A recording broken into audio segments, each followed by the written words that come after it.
Mais en tendant l'oreille, Sophia perçoit des bruits lointains et dit: Ah, tu entends? Oui, allons voir ce que c'est. Il découvre un quartier de la ville avec une mosquée majestueuse. Les minarets semblent toucher le ciel, avec des dômes qui scintillent comme des joyaux sous la lumière du soleil.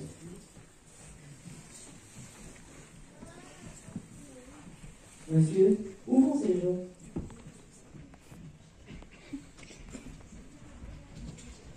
Dans ce quartier, nous sommes musulmans. Et là, c'est bientôt l'heure de la prière. Mais avant, je vais vous raconter l'histoire d'un homme à travers un poème qui lui est consacré.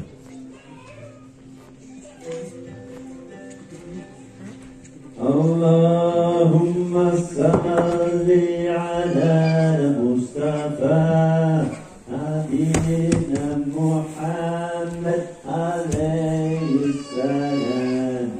Gloire à celui dont les bienfaits touchent tout le monde. Il est un devoir pour nous de le louer et de le remercier. Alhamdulillah, wa shukrulillah. Il nous comble de par sa bonté. Il nous donne notre subsistance depuis le ciel et la terre. La terre est un tapis que Dieu nous a fourni. Et je suis dans le royaume de Dieu. Toute la création dépend de lui. Moi, je fais partie de la création de Dieu. La subsistance vient de Dieu. Je mange donc la subsistance de Dieu. Pourquoi aurais-je peur? Je veux ma part. Et de quoi me plaindre? Et après tout, quoi craindre? Pourquoi m'inquiéter pour ma subsistance alors que c'est le Créateur qui me nourrit? Allahumma salli ala Mustafa Habibna Muhammad alayhi salam. Allahumma salli ala Mustafa Habibna Muhammad alayhi salam. Merci pour cette histoire. Ça vous arrive souvent de vous réunir comme ça?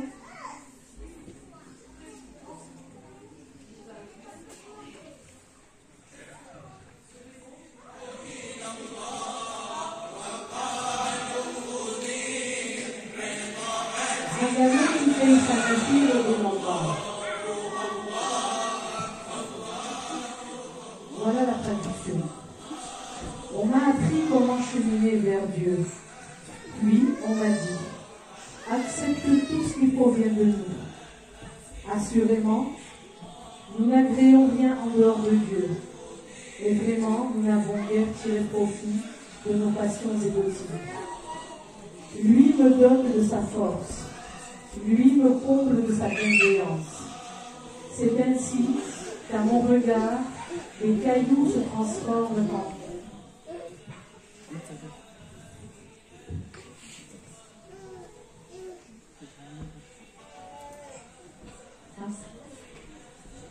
Lui me donne de sa force, bienveillance. C'est-à-dire, les cailloux se transforment en perles, que les hommes en diamants. Même si ma soif ne pourrait s'étancher.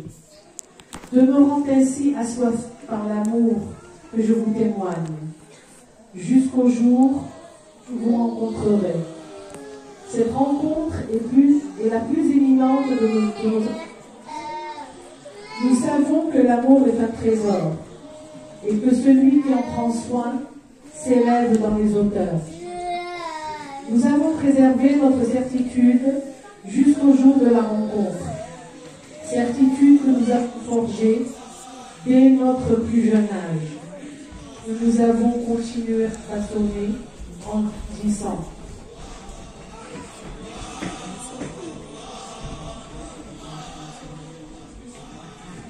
Les enfants remercient le sage et Warda pour ce passage, qui leur a permis de rencontrer cette généreuse assemblée.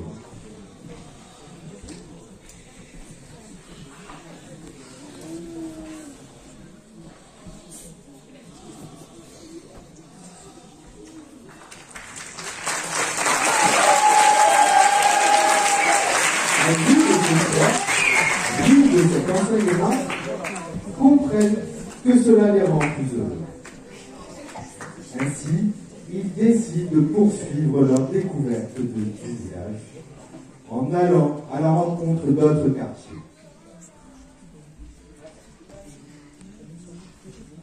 Le quartier suivant est chrétien. En s'approchant, ils voient un bâtiment très ancien, avec des statues de chaque côté, et un haut clocher muni de cloches volumineuses.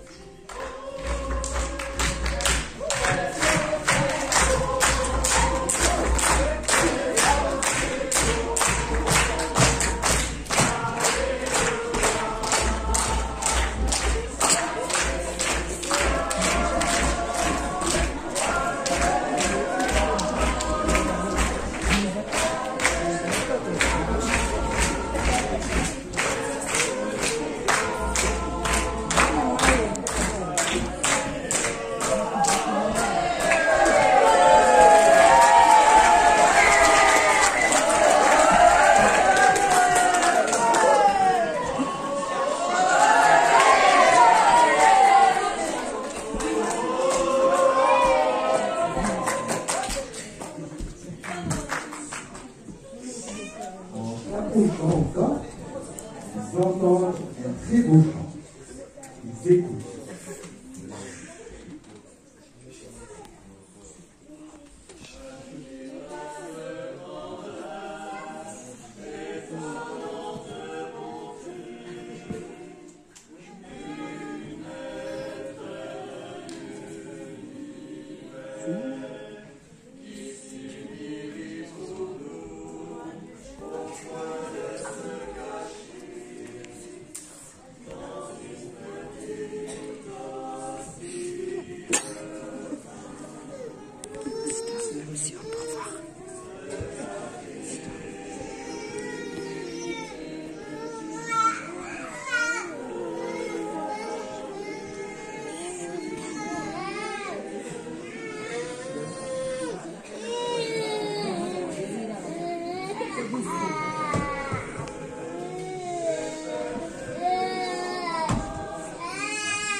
Prière portée par le chant de toutes ces personnes réunies.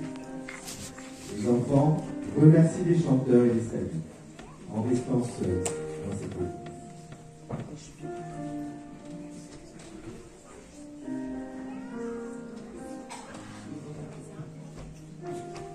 Ils sont ravis de rencontrer une communauté vivante et fraternelle, les accueillant à bras ouverts. Azur et Sophia, riches de ces rencontres et de ces chants, comprennent que cela les rend plus heureux.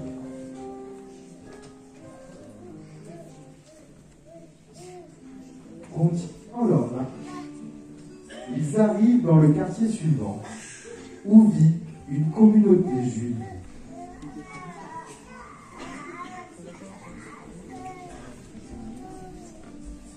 Azur et Sophia sont accueillis par le son du prêtre près de la synagogue.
groupe se rassemble alors.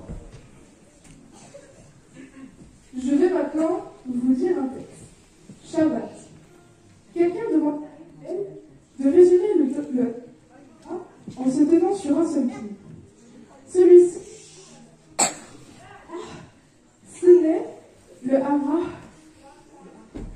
Ce que tu détestes, ne le fais pas à ton prochain. Et toute la Torah. Le reste n'est que son commentaire. Va donc étudier. Zel Gemor.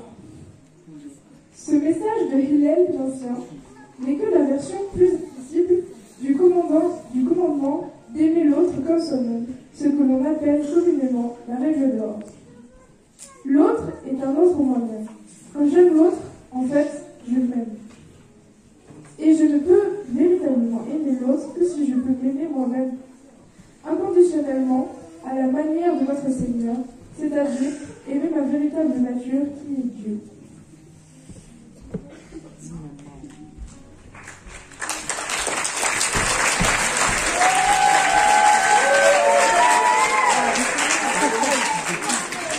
Après un bon moment de partage, plein pour partir à la découverte du prochain quartier.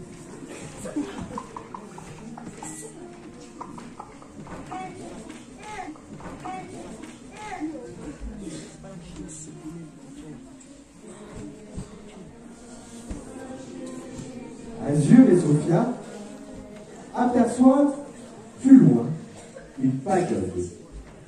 Le lieu est paisible. Ils sont saisis par sa beauté. Ils s'y sentent bien, entourés de paix. Une ancienne vient à leur rencontre.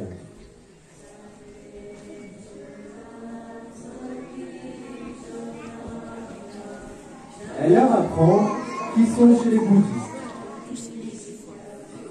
Dans la pagode, des femmes et des hommes sont assis ensemble et récitent des invocations.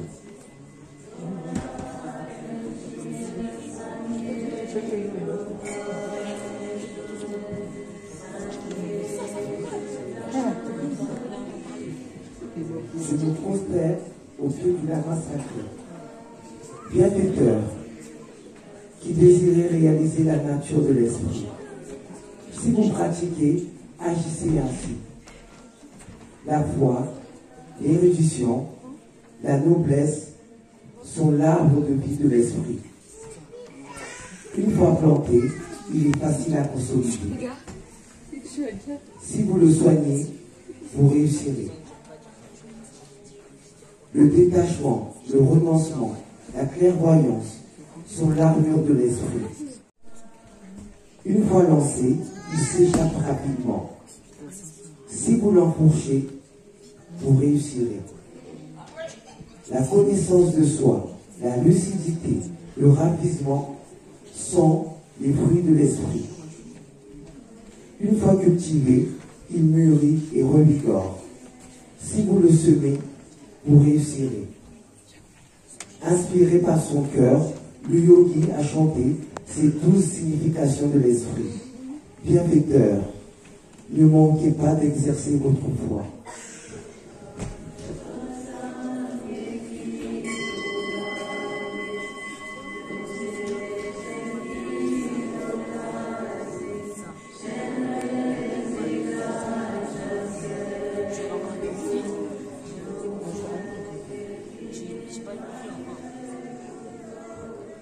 Ô vous gracieux Martha du Lorbrac, je médite en mon nom des souvenirs ardents. Je prie de ne jamais être séparé de vous. Quel bonheur la fusion de son prophète esprit avec le Maître. Quelle joie ce caractère naturel.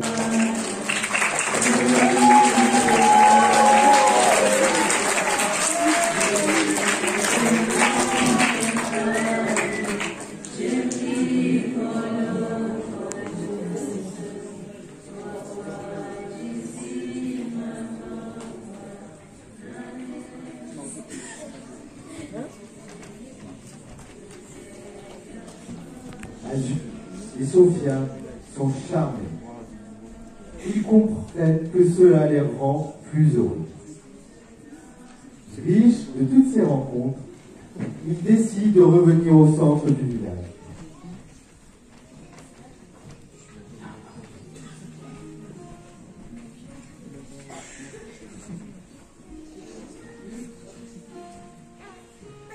Il s'assoit sur la margelle du puits et se demande: pourquoi tant de bonheur dans chacun des quartiers de ce village et rien à partager ensemble en son centre? Comment faire pour rassembler toutes ces joies? Comment faire pour remettre de la vie au centre de ce village?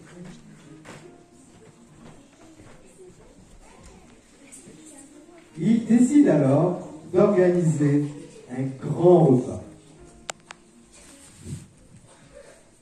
Il dresse une table.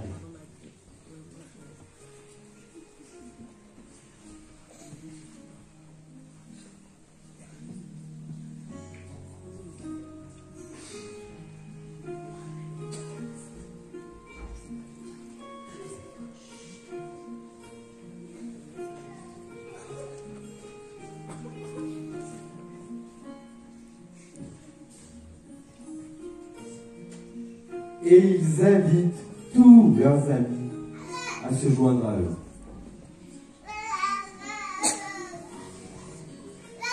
Les amis du quartier musulman se présentent les bras chargés de dattes et de lait.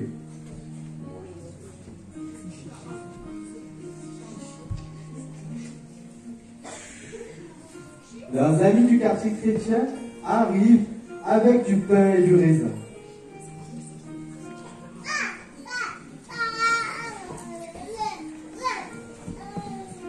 Leurs amis du quartier juif arrivent avec un pain pressé.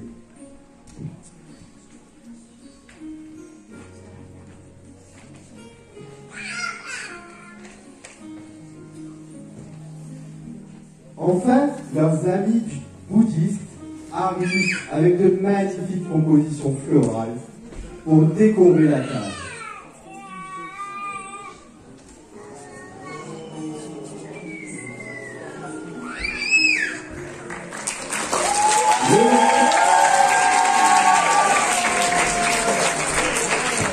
Le reste du repas est préparé ensemble.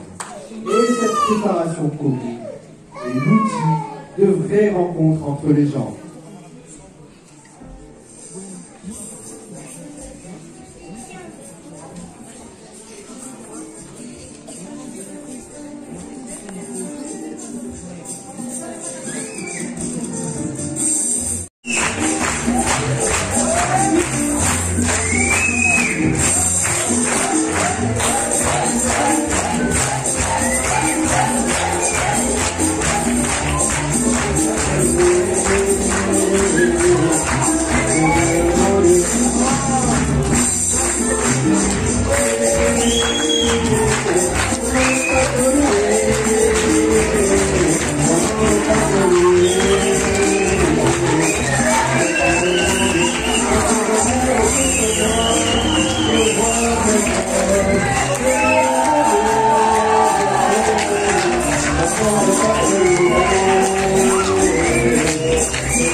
Thank you.